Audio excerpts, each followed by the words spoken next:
Friend, आज हम लोग द हिंदू का 10th में 2021 का न्यूज एनालिसिस देखेंगे।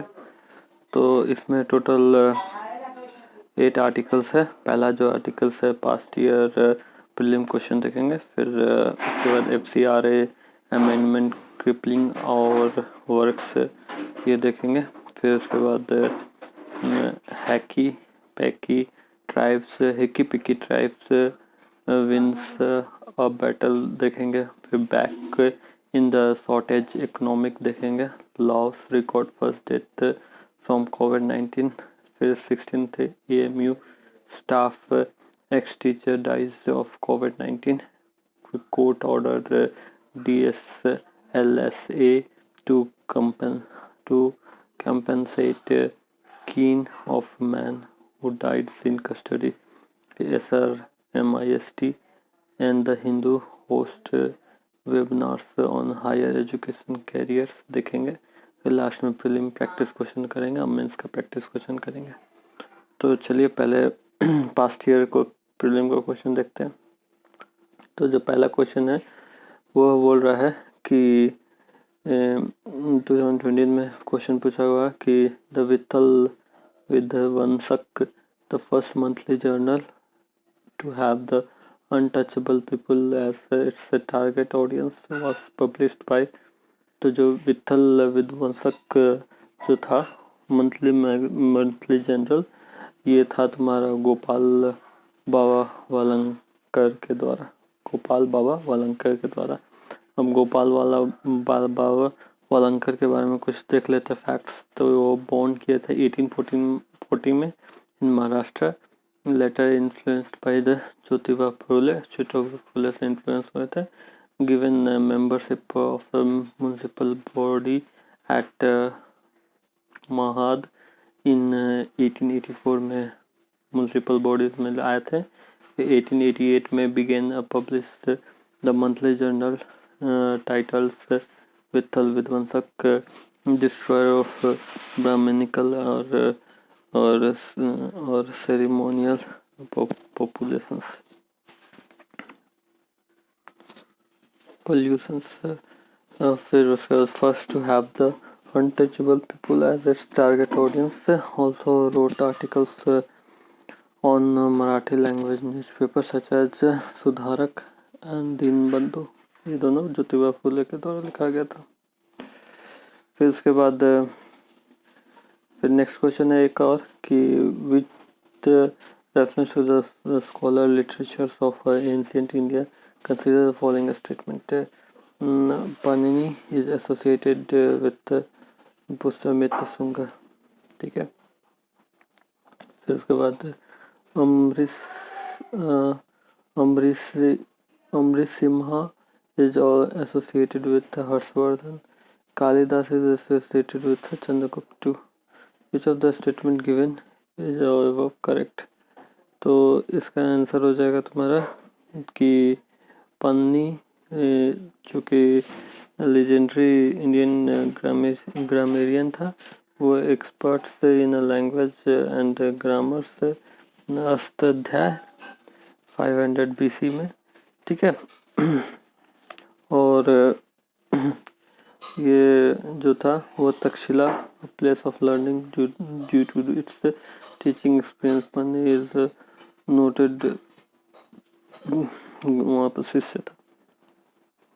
Chandragupta II of a Gupta dynasty, 9 gem और नवरत्न adorns his courts including Amrish Simha, Dhanvantari, Harisena, Kalidas, कहापंका। फिर Amarish Simha Sanskrit grammarian and poets associated with Amarkosh. Kalidas, great and most famous poet of Gupta period, wrote अभिज्ञान शाकुंतलम, रघुवंशम, मेघदूतम, कुमार संभव। ठीक है। तो ये जो अमरीश सिम्हा एसोसिएटेड विथ हर्षवर्धन ये गलत है, ये भी associated with Chandragupta II, Kalidas 16 तो सही है। ठीक है। तो हो जाएगा ऑप्शन सी 3 ओनली करेक्ट। पन्निनी जो था वो 500 BC में था, ठीक है। वो पुष्पमित्र शुंग के टाइम में नहीं था।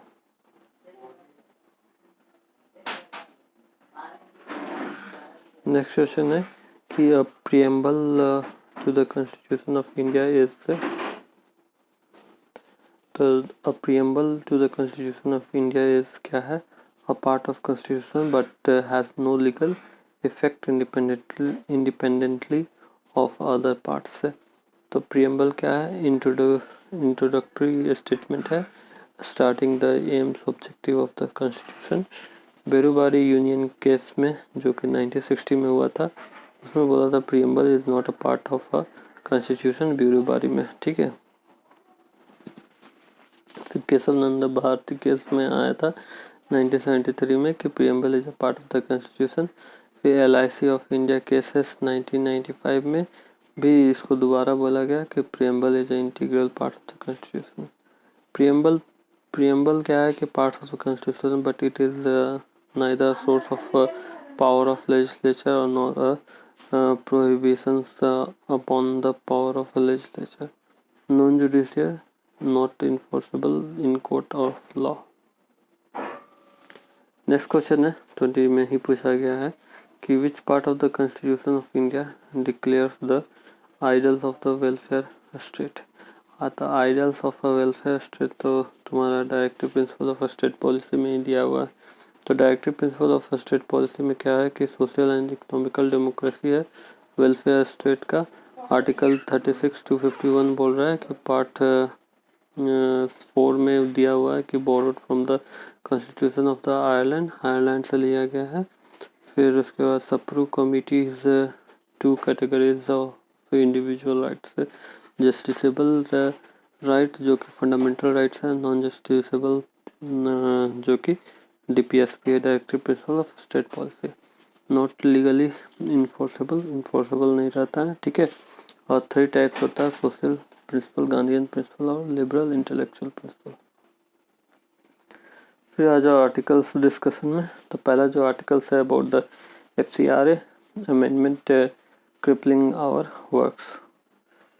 तो इससे रिलेटेड प्रीलिम क्वेश्चन पूछ सकता है। अब GS पेपर 3 में क्वेश्चन पूछ सकता है under the Indian economic and issue relating mobilization of resources, growth, development and employment।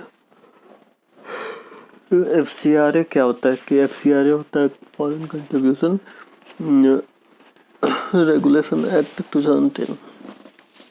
तो इसके तहत क्या किया गया है कि regulates the acceptance and the utilization of a foreign contribution by individual, associated and companies। तो prohibition to accept the foreign contribution के तहत क्या क्या पॉइंट्स है कि certain person are prohibited to accept any foreign contribution से। Election candidates को नहीं मिलेगा। फिर एडिटोरियल पब्लिश करता है न्यूज़पेपर उसको नहीं मिलेगा। जजेस को नहीं मिल सकता, गवर्नमेंट सर्वेंट को नहीं मिल सकता, मेंबर ऑफ एनी लेजिस्लेचर और पॉलिटिकल पार्टी को नहीं मिल सकता। अमेंडमेंट क्या किया गया कि add public servant to this list, public servant को ऐड कर दिया गया। फिर public servant service pay of the government remunerated by the governments, ठीक है। फिर उसके बाद transfer of the foreign contribution, foreign contribution cannot be transferred to any other person unless registered to accept foreign contribution or has obtained prior permissions। Amendment क्या किया गया है कि prohibit the transfer of the foreign contribution to any other person। फिर इससे related क्या है कि Aadhaar for registration, person may accept foreign contribution, obtain certificates of registrations, obtain prior permissions। Person seeking registrations or renewal of registration or prior permission make applications in the prescribed manners। फिर इससे related क्या बोल रहा है कि FCRA account provision क्या कर दिया गया है कि accept the foreign contribution only in the single branch of the specific scheduled bank. Amendment क्या कर दिया गया है कि only in any accounts designated by the banks of FCRA account. FCRA account जरूरी है फॉरेन कंट्रीब्यूशन के लिए in such a branch of State Bank of India in New Delhi. और न्यू दिल्ली में उसका और ये होना चाहिए, मतलब कि अकाउंट होना चाहिए न्यू दिल्ली से ही, ठीक है, स्टेट बैंक पे। फिर restriction is utilisation for foreign contributions. Foreign contribution का यूटिलाइजेशन कैसे करना है इसके बारे में भी अमेंडमेंट किया गया है कि person accepting foreign contribution is found guilty of violating provision of act, the utilized or the unreceived foreign contribution may be utilized or received only with the prior approval of the central government। Amend कर दिया गया है government के द्वारा कि government में also restrict usage of the utilized foreign contribution for a person who have been granted prior permissions। renewal of license, renew certificate within 6 months, 6 month में renew करवाना पड़ेगा सर्टिफिकेट, ठीक है। फिर अमेंडेड गवर्नमेंट फॉर गवर्नमेंट में conduct inquiry before renewing the certificate. अब renew करने के लिए सर्टिफिकेट से इंक्वायरी भी कर सकता है, ठीक है, गवर्नमेंट चाहे तो, ठीक है। ये सारा प्रोविजन है उसके अंदर। फिर reduction in the usage of the foreign contributions for administrative purpose. Administrative purpose के में जो फॉरेन कंट्रीब्यूशन का यूटिलाइज करता था तो उस पर भी रिडक्शन कर दिया गया है कि must not be more than 50% in administrative expenses. Amend कर दिया गया है कि रिड्यूस द लिमिट बाय 20%, जो कि पहले 50% था, अब 20% कर दिया गया है। एडमिनिस्ट्रेटिव ये एक्सपेंसेस 20% से ज़्यादा नहीं होना चाहिए। और suspension of registration period not exceeding 180 days, amendment more than 180 days। Challenges क्या कर रहा है कि FCRA account state Bank of India new Delhi में ही होना चाहिए, ठीक है। फिर administrative delays on the parts of the bank, Aadhaar number, office bearer, director और की फंक्शनर का आधार नंबर चाहिए, ठीक है। Prescribe format include much documentation, जिसके कारण से डॉक्यूमेंटेशन ज़्यादा हो रहा है। फिर उसके बाद enhance government power to regulate and restrict the function of NGO, ठीक है। फिर उसके बाद curtail the ease of doing business.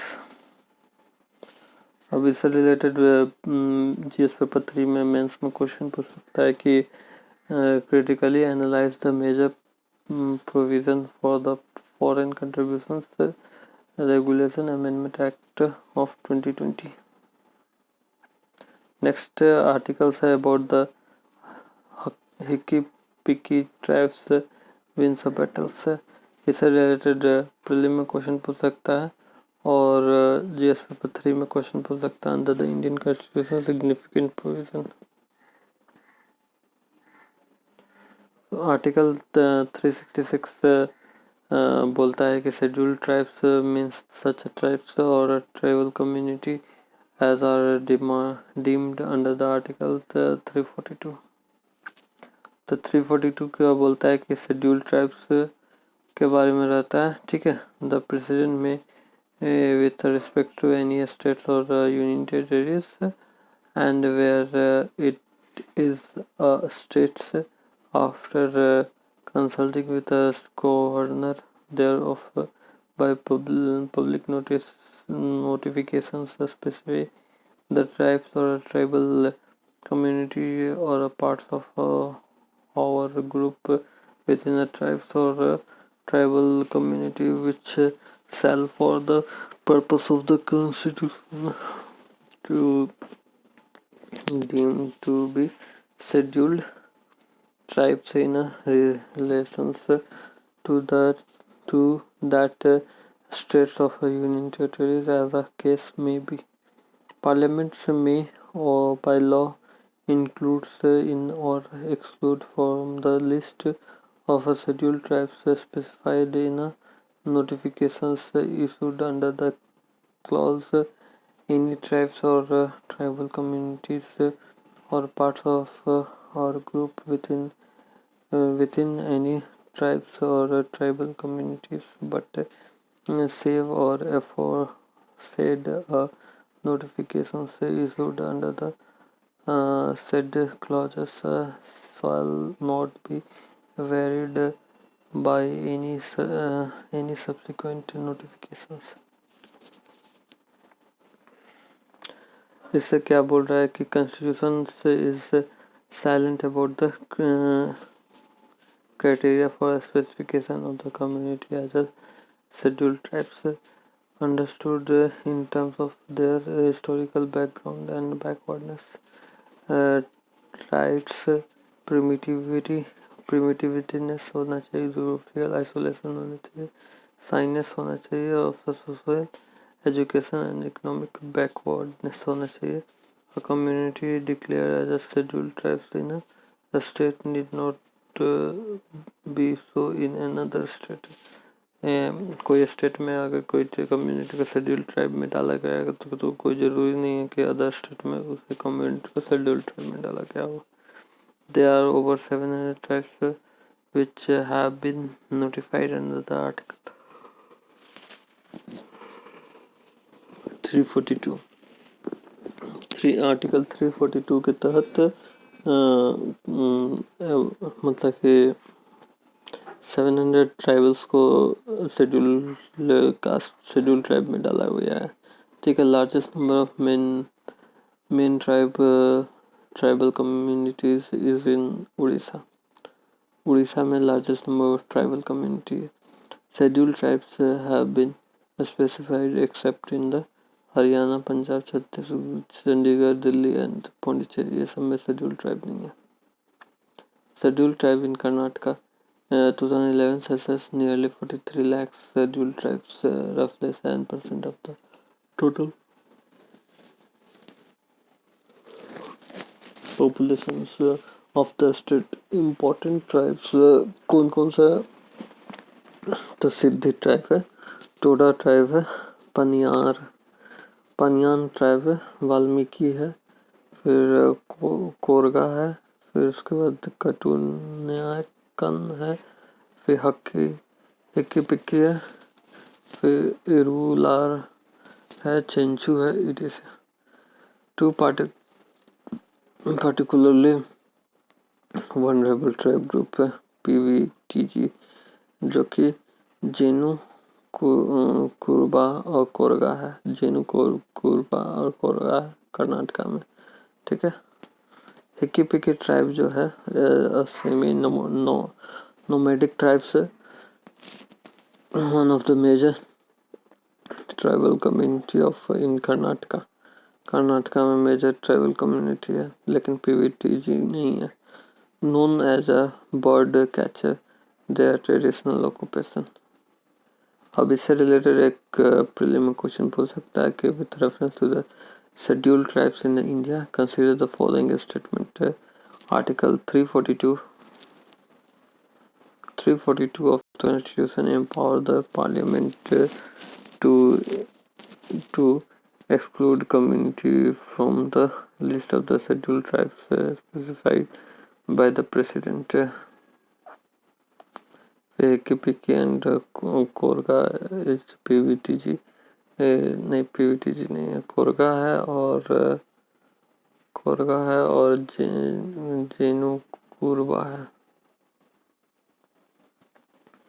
तो इनकरेक्ट पूछ रहा है, तो इनकरेक्ट हो गया तुम्हारा सी हो गया, बोथ 1 and 2. अब नेक्स्ट आर्टिकल है about the back in shortage economic. इससे रिलेटेड प्रीलिम क्वेश्चन पूछ सकता है, जीएस पेपर 3 में क्वेश्चन पूछ सकता है under the Indian economic issue relating to planning, inclusive growth, and issue arising from it, conservation, environment, pollutions and degradations. तो news है कि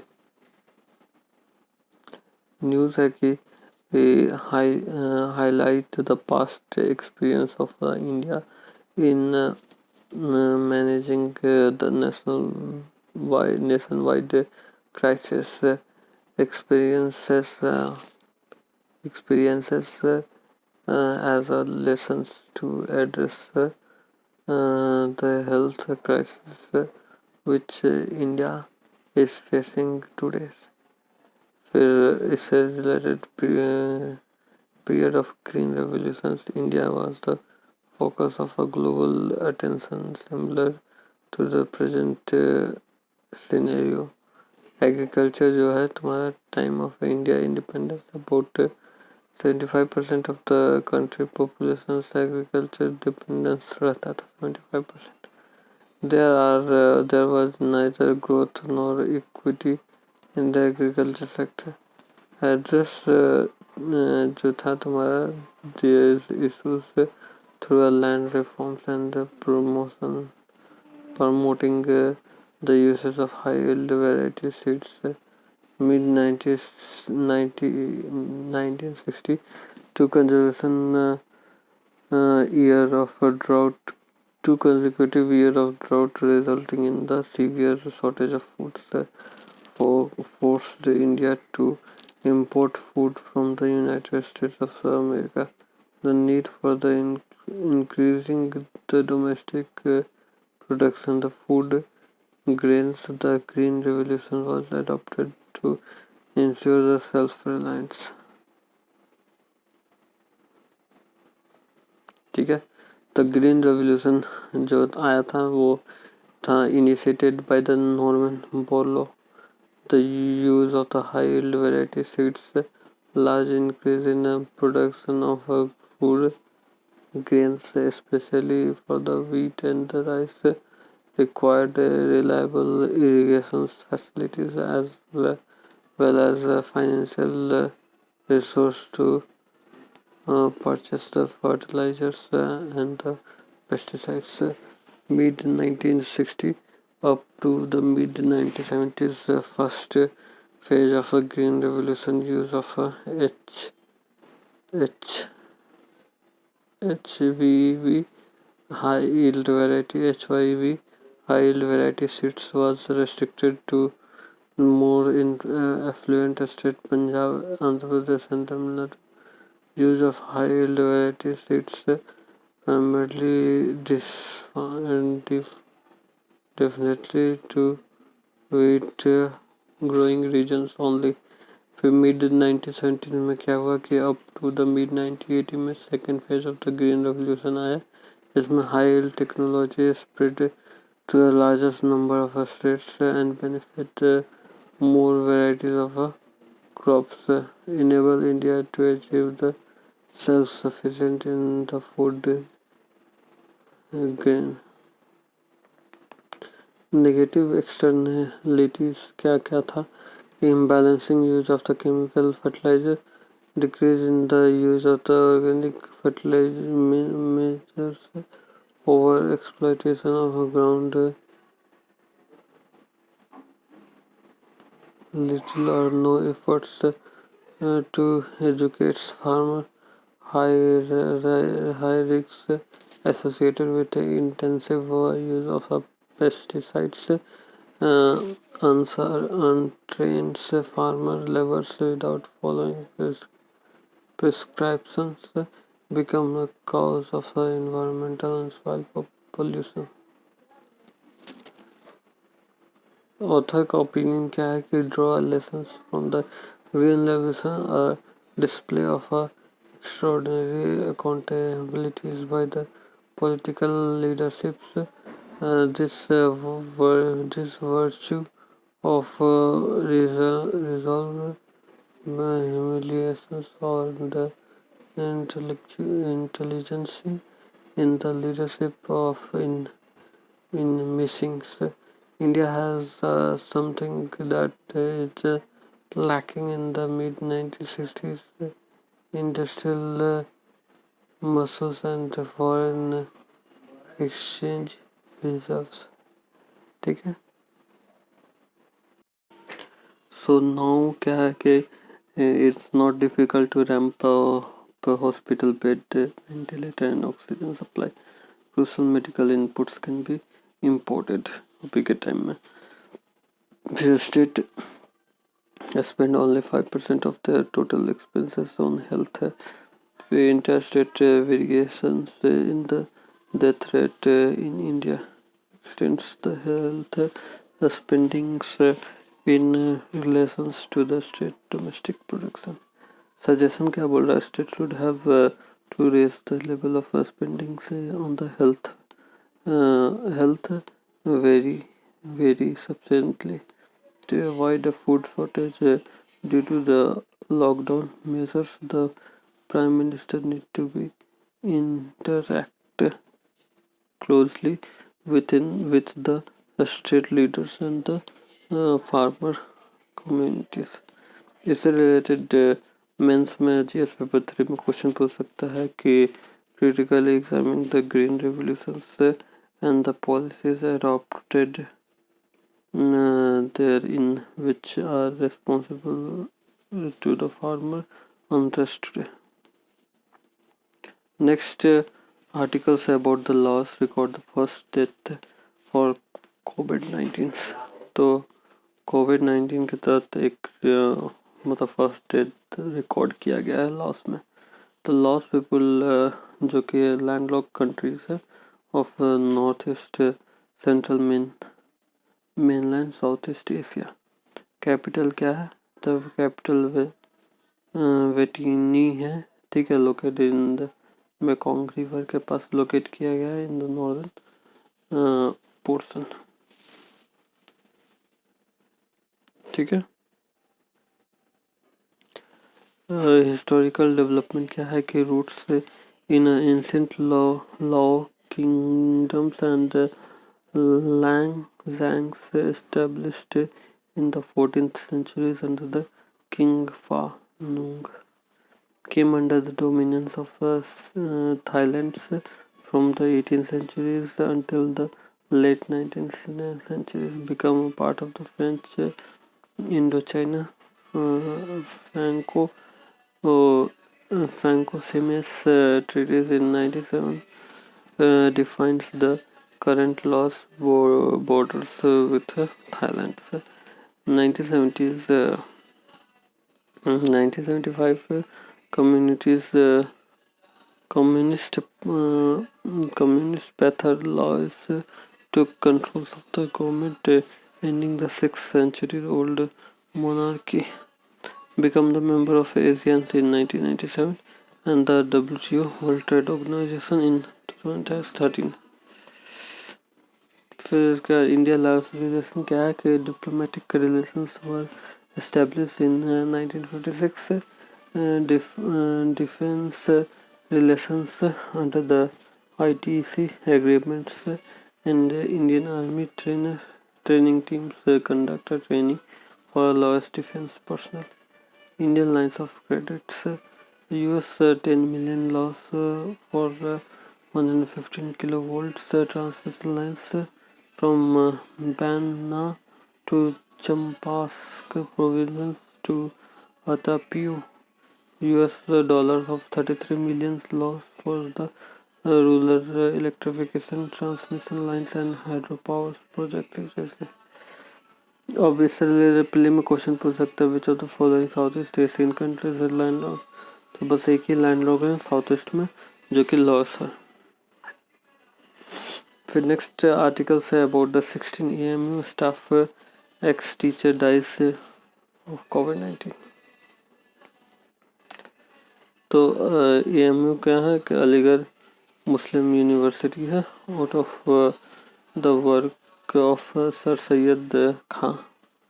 Reformers and statements importance for the Muslims to gain education, become involved in a public life and government service in India. He through that He thought that the Western education was imperative. In 1842, British decided to replace the use of the Persian for the government employment and as the language of courts of law. In 1877, Sir Syed founded the Muhammadan Anglo-Oriented College in Aligarh. Patterns after the Oxford and Cambridge university से patent करवा लिया, ठीक है। Objective क्या था? To build a college to tunes with the British education system but without compromising the Islamic value. 1920 में क्या हुआ कि the college was transformed into the Aligarh Muslim University. Raja Jai Kishan helped Sir Syed to establish the university. Raja Jai Kisan Institute of Genomic and Integrative Biology, premier institute of Council of Scientific and Individual Research, engaged in research of national importance in the area of genomics, molecular medicines, bioinformatics and proteomyces. Missions क्या है? To translate concept developed in a basic biological research to commercially viable technologies for healthcare, implements India Genes programs. अब इससे related एक prelim question पूछ सकता है। Consider following statement with respect to the Aligarh Muslim University. तो the Mohammed Anglo oriented college was founded by Mirza Ghulam Ahmad at Aligarh, later become the Aligarh Muslim University. तो ये sir Syed Ahmad Khan establish किया था, तो ये गलत हो गया स्टेटमेंट है।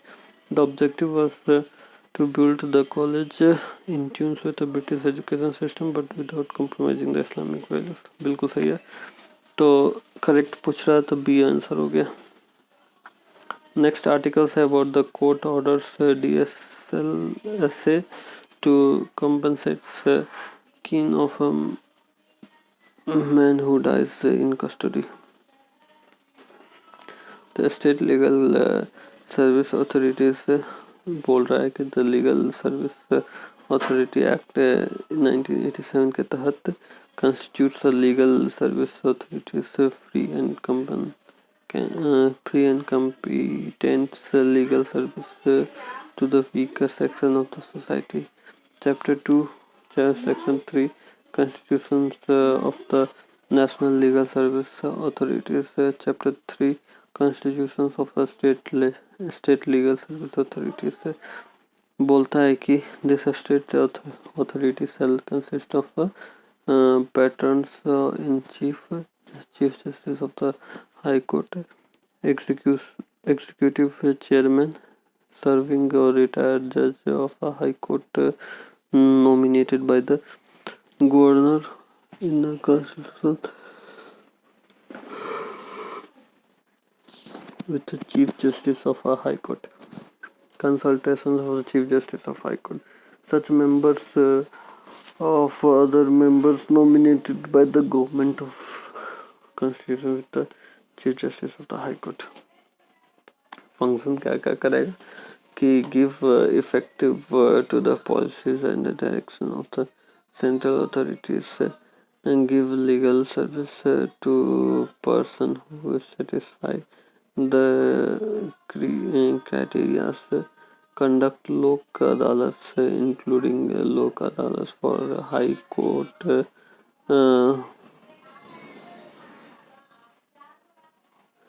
undertake the preventive and strategic legal aids programs, perform such other function as a state authorities may fix by regulations. ठीक है, इससे रिलेटेड एक प्रीलिम का क्वेश्चन है, लास्ट में डिस्कस करेंगे। ठीक है, और SRMIST and the Hindu host the webinar of higher education, ये वेबिनार हेल्ड किया था, ये उतना इम्पोर्टेंट नहीं है।